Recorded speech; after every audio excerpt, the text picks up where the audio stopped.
Sketch a graph of y equals negative x squared plus 2x by finding the x and y intercepts and the vertex.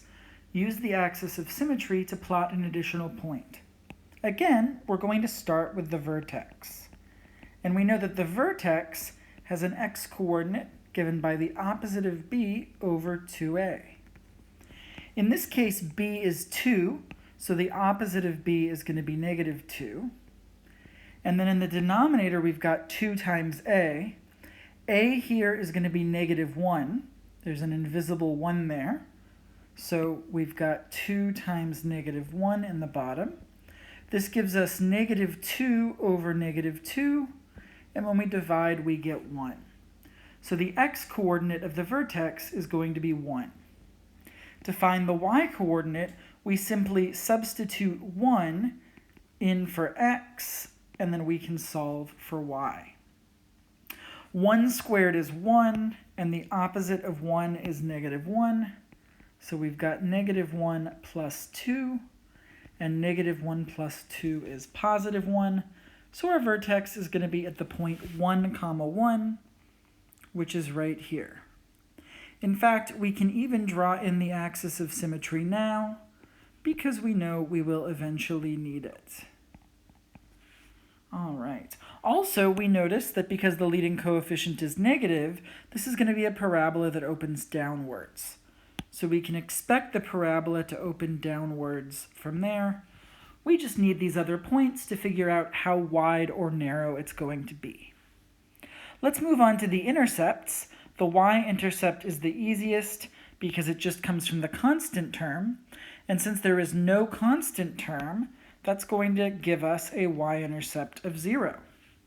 So that is going to be the origin. Next, we'll find the x-intercepts. We do that by letting y equal 0 and then solve for x. So we have 0 equals negative x squared plus 2x. Here we can factor out a GCF. We can factor out x or negative x. I'm going to factor out a negative x. If we pull out a negative x, that leaves us with x and then negative 2.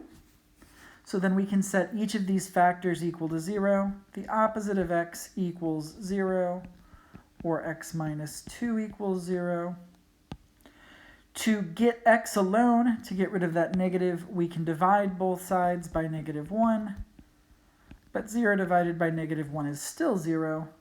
Over here, we add 2 to both sides. We get x equals 2. And so our x-intercepts are 0 and 2. 0 is already there because that's the origin, and that was the y-intercept as well. But we can also put this x equals 2 here.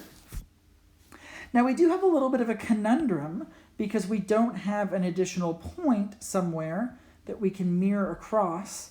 So I am going to make a table of value, I guess, just with one value.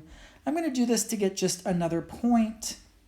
For my x value, I'm going to pick 3 because we've already got 0, 1, and 2. 3 is going to tell us how steeply we're moving down there.